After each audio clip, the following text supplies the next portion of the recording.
કોઈ દીકરી કે કોઈ સ્ત્રીને ન્યાય તો જ મળે જો પ્રભાવશાળી સમાજમાંથી તે આવતી હોય। સામાન્ય લોકોની ફરિયાદ પણ નથી નોંધતી પોલીસ, જ્યારે સમાજનું દબાણ આવે ત્યારે પોલીસ કેમ અચાનકથી કામે વળગી જાય છે?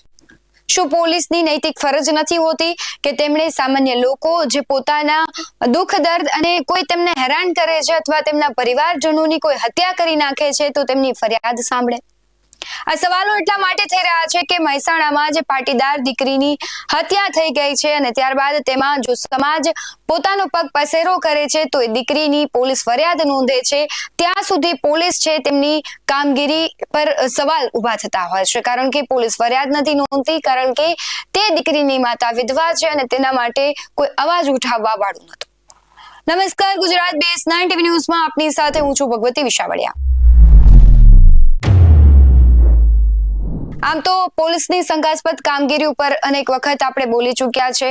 ઘણી વખત એ કામગીરી છે એ ચર્ચાનું કેન્દ્ર બની છે, કારણ કે સામાન્ય લોકો છે જ્યારે ફરિયાદ નોંધાવા જાય છે તો તેની ફરિયાદ નથી નોંધવામાં આવતી। ઘણી વખત રાજકોટમાં પણ એવી ઘટનાઓ બની છે કે એક સ્ત્રી છે પોતાની જમીન માટે લડે છે તો તેને પોલીસ એવો જવાબ આપે છે કે અમે છે એ વર્ચસ્વ વાળા લોકો સામે છે એટલા માટે ફરિયાદ નહીં નોંધી શકીએ।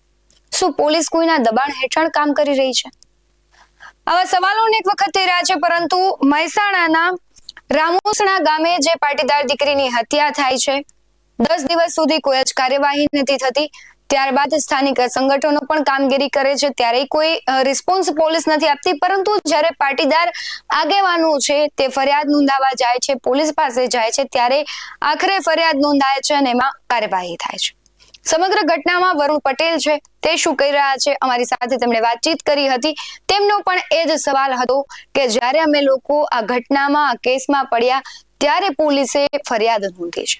શું કહી રહ્યા છે વરુણ પટેલ, તેના પર નજર કરીએ। જે પ્રમાણે વરુણભાઈ, મહેસાણાના રામોસણા ગામે પાટીદાર દીકરીનું શંકાસ્પદ મોત થયું છે, શું કહેશો?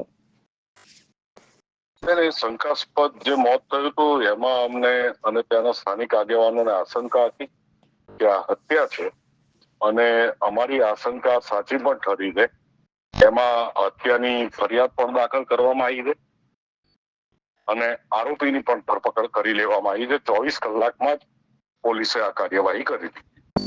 વરુણભાઈ, જે પ્રમાણે કાર્યવાહી થઈ છે ત્યારે એક પ્રશ્ન અહીંયા ઉદ્ભવે છે કે શું તમને લાગે છે કે સમાજ એકઠો ન થયો હોત તો આ કેસ દબાવી દેવામાં આવ્યો હોત, અથવા કાર્યવાહી સમાજ એકઠો થયો છે એટલે થઈ છે? હા, 110% સમાજ એકઠો થયો અને અમે પ્રેશર ક્રિએટ કર્યું એટલે જ કાર્યવાહી થઈ છે। બાકી 10 દિવસથી ત્યાંના સ્થાનિક આગેવાનો પોલીસ સ્ટેશનના ધક્કા ખાતા હતા, કોઈ FIR પણ નોંધવામાં નથી આવી અને આરોપીની પણ ધરપકડ નથી થઈ। વરુણભાઈ, અહીંયા પ્રશ્ન એ ઉદ્ભવે છે કે જો કોઈ પ્રભાવશાળી સમાજમાંથી આવે છે અથવા કોઈ સંગઠન છે એ આવા કેસમાં પોતાનો પગ પસારો કરે છે તો જ કેમ કાર્યવાહી થાય છે? કારણ કે સામાન્ય લોકો છે અનેક વખત પોલીસ સ્ટેશનમાં જાય છે, ફરિયાદ કરે છે, તેમ છતાં તેમની ફરિયાદ નથી નોંધવામાં આવતી, એટલે પોલીસની આ જે કાર્યવાહી છે તમે તેને કઈ દ્રષ્ટિએ જુઓ છો? જો અમારા ધ્યાને તો ઘટના આવી અને અમે કાર્યવાહી કરાઈ, હું તો આમાં કહું છું કે ખાલી પોલીસની ભૂમિકા બેજવાબદાર છે એવું નથી, પણ PM કરનારા જે ડોક્ટરોની પેનલ છે એની ભૂમિકા પણ ખૂબ નિષ્ક્રિય રહી છે અને PM રિપોર્ટમાં પણ એ લોકોએ ખૂબ મોટા પ્રમાણમાં બેદરકારી દાખવી છે। અત્યારે આમાં સામાજિક સંગઠનોએ દરેક વિષયમાં આવવું પડે તો જ ન્યાય મળે, એ દુઃખદ બાબત છે। અત્યારે જે આ બધી ઘટનાઓ થાય છે ત્યારે વરુણભાઈ, તમને લાગે છે કે ગુજરાતમાં દીકરીઓ સુરક્ષિત છે?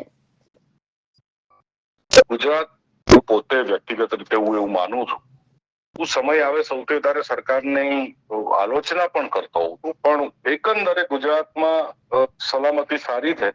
આવા એકલ દેકલ કેસોમાં ક્યાંક નિષ્ક્રિયતા આવી જાય છે, એ સાથે સાથે એ પણ એક દુઃખદ ઘટના છે।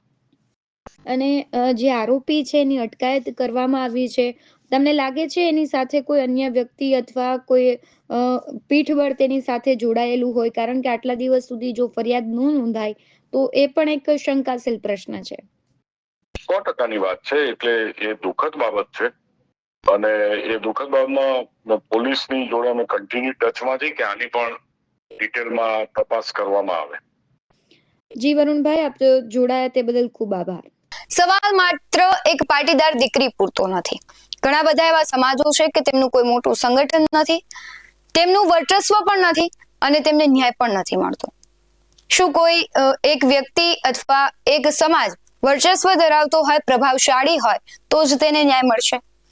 ત્યારે ચોક્કસથી પોલીસ અને અત્યારનું જે ન્યાયતંત્ર છે તેના પર સવાલ થઈ રહ્યો છે, કારણ કે ઘણા બધા કેસ એવા છે કે માતા પિતા છે વર્ષો સુધી ન્યાયની ગુહાર લગાવે છે પરંતુ તેમને ન્યાય નથી મળતો. કેમ ન્યાય નથી મળતો એ ખૂબ મોટો સવાલ છે. આમ તો આપણે ન્યાયની દેવી છે તેમને જોતા હોય છે કે તેમની આંખ બંધ છે, કે તેમના માટે સર્વે સમાન છે, પરંતુ શું લાગી રહ્યું છે કે અત્યારે જે પરિસ્થિતિનું નિર્માણ થયું છે એમાં સર્વે સમાન ગણાતા હોય? આ ઘટનાને લઈને તમારું શું માનવું છે? અત્યારે જે પ્રમાણે પોલીસ કામગીરી કરી રહી છે તેને લઈને તમારું શું માનવું છે? કમેન્ટમાં જરૂરથી જણાવજો. બાકી આવા જ વધુ અહેવાલો સાથે ફરી મળતા રહીશું. તમે અમારી યુટ્યુબ ચેનલને સબસ્ક્રાઇબ કરવાનું અને ફેસબુક અને ઇન્સ્ટાગ્રામ પર ફોલો કરવાનું ભૂલશો નહીં.